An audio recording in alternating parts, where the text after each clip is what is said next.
Olá, tudo bom com vocês? Espero que todos estejam muito bem. O meu nome é Letícia, eu sou atriz e arte educadora e eu faço conteúdo aqui pro YouTube. Então, se você não conhece meu canal, não deixa de se inscrever, curtir, comentar e compartilhar. Se você gosta de cinema, se você gosta de teatro, de arte, esse é o canal pra você. Aqui eu trago resenhas e também trago alguns debates. Então, bora pro vídeo. Hoje eu vou trazer aqui pra vocês a resenha do filme que concorre a algumas categorias do Oscar, Zona de Interesse. Vamos conversar sobre esse filme, gente? Nossa, então, deixa eu até respirar, porque esse filme, ele é muito pesado, então vamos começar do começo. Vamos para uma breve resenha, uma breve sinopse de como é a história desse filme. A gente vai ter uma família alemã que logo depois, assim, no começo do filme, um pouco depois dos primeiros minutos, a gente vai descobrir que é uma família nazista, tá? Então eles vivem ali nas proximidades dos campos de Auschwitz. Auschwitz foi o maior campo de concentração e eu acredito o mais conhecido na história da Segunda Guerra Mundial. Então a gente é apresentado essa família que vive uma vida aparentemente bucólica e muito pacata, mas que na verdade é vizinha dos campos de concentração. E eles vivem essa vida completamente normal, como se nada tivesse acontecendo, enquanto literalmente ao lado da casa deles está acontecendo um genocídio em massa. Pois é, esse é o resumo do filme. No começo do filme, como eu disse pra vocês, a gente é apresentado a essa família que tá ali no mato, feliz, tranquila, né, vivendo a sua vidinha. E aí, logo depois, a gente descobre que, na verdade, eles são cúmplices da barbárie, de uma barbárie social que está em curso. Né, a gente tem a figura ali da esposa, que é basicamente a personagem que vai conduzir o filme pra gente. A gente tem os filhos, os empregados da casa. E a gente tem também o pai, que é um comandante nazista e trabalha diretamente pro exército alemão da época. Gente, esse filme é mais um filme sobre a Segunda Guerra Mundial.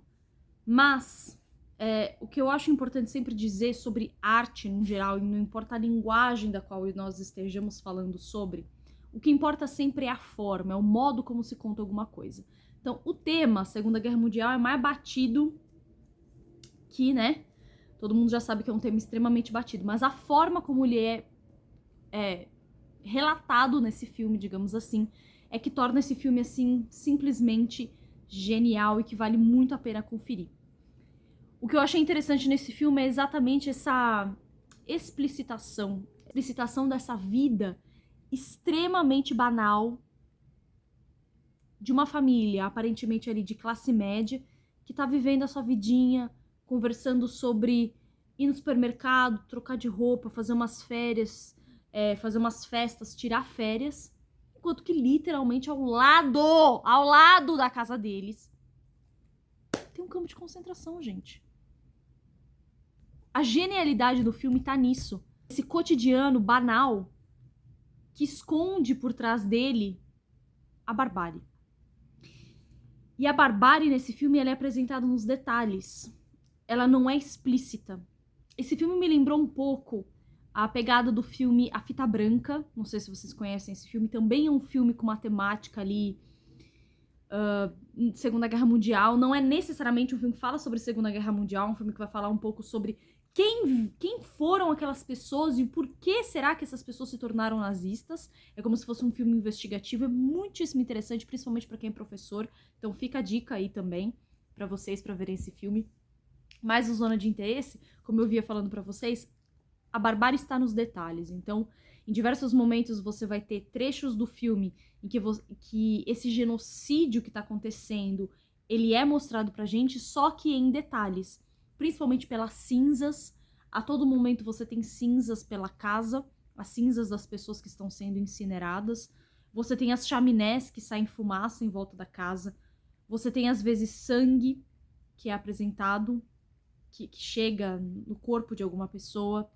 E você tem o som. O som é muito importante nesse filme. É como se ele contasse uma segunda história. Como se fosse uma sobreposição em cima da história principal. E como se ele contasse uma segunda história também. Então é muito importante que você esteja atento aos ouvidos quando você for assistir esse filme. Porque a sonoplastia é extremamente importante para tecer a narrativa desse filme. Então você vai ter o som a todo momento lembrando aquelas pessoas de que um genocídio está acontecendo. Não que os personagens daqueles filmes se importem com isso, mas isso, nós como os espectadores, enfim, nos lembra o tempo todo disso e nos incomoda a todo momento. É um filme extremamente incômodo e ele não é explícito, isso que é o genial também desse filme. Então você vai ouvir a todo momento ali os sons da fábrica, os sons dos campos de concentração, som de tiro, som de fuzilamento, som de gente gritando, e aquilo é extremamente incômodo, porque apesar da gente não ver o que tá acontecendo, a gente ouve e a gente imagina. E esse quê de imaginação é o que também torna uma das questões do filme muito, assim, uma das formas do filme contar sobre essa temática genial. Acho muito interessante como o filme coloca também o quanto, por exemplo, os soldados nazistas, eles viam tudo como uma grande fábrica, né? Então você vai ter diálogos ali entre soldados nazistas, vão ter cenas que vão mostrar o cotidiano, por exemplo, do marido, e o modo como ele trata tudo de uma forma extremamente fria.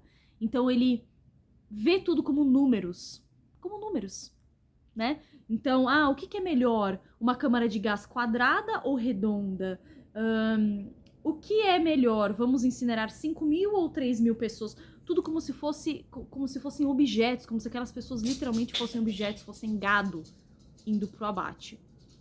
Então, isso assim é de chocar, E é assim como eu imagino que as pessoas, os grandes poderosos do mundo, discutem sobre massacres, gente. É literalmente assim que eu acho que eles discutem. Com essa total frieza, como se tudo fossem literalmente números, como se tudo fosse máquina, ou como se tudo aquilo ali fossem grandes objetos. E a gente tem que pensar em qual logística é melhor para o funcionamento daquilo ser mais rápido e mais eficiente. No final desse filme, aqui tem um pequeno spoiler, vai trazer algumas das imagens dos campos de concentração hoje em dia. Então, o diretor vai filmar, porque, enfim, o campo de Auschwitz, hoje em dia, ele é um museu a céu aberto. Então, se você tiver dinheiro para viajar para a Polônia e visitar o campo, você pode. E aí eles mostram um pouco das imagens de como estão esses campos de concentração hoje em dia, as câmaras de gás, etc. E isso também é bem chocante e me lembra um texto de um filósofo que eu li na época da faculdade, assim, logo quando eu acabei de terminar a faculdade, é um texto que se chama Cascas, de um filósofo que se chama Didi Huberman. Gente, esse é um texto maravilhoso e fala exatamente sobre memória, imagem, museu, enfim, ele vai misturar isso de uma forma filosófica e poética extremamente interessante.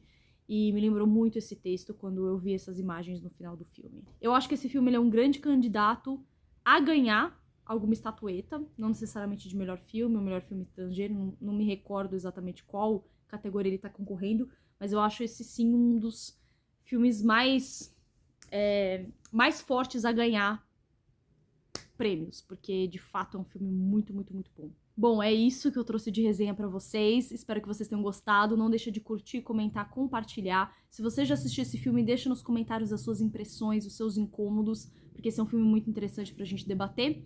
E até a próxima. Vou deixar aqui meu Pix, caso você queira ajudar o canal. Não esqueça de se inscrever. Um beijo e até a próxima.